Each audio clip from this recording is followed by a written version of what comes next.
មានសរសើរហើយណាឥឡូវអត់តាន់មានទេតែធ្លាប់មានប្តីគាត់ស្លាប់យូរហើយមានកូនម្នាក់ឥឡូវមានប្រុសពូម៉ែកូនមួយតាមញ៉ាយតែកូនស្រីគាត់មិនចូលចិត្តខ្ញុំធ្វើអីហ្នឹងវាមនុស្សអីដែលឯងគិតនោះទេបែកគ្នាភ្លាមអ្នកជឿរឿងអភូតហេតុទេខ្ញុំជួបដល់ផ្ទាល់តែម្ដងខ្ញុំនឹងថតរូបឲ្យយាយមើលទៅក្មេងជាង50ឆ្នាំខ្ញុំមកជួបប្រហែល20ឆ្នាំយាយឪឯងស្រីស្អាតឪឯងឡោ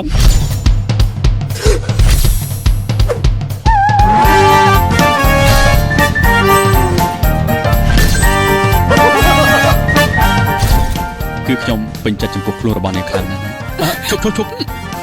ញុំសុំទោសខ្ញុំគ្មានចេតនាខ្ញុំចាប់អារម្មណ៍លើនាងណាគឺបានមនុស្សប្រុសបែបណាដែលនាងចូលចិត្តខ្ញុំចូលចិត្តមនុស្សល្អពឹងបានហើយក៏ពាក់បាន Are you ready ជាស្រីស្អាតពិតជាពិបាកមែន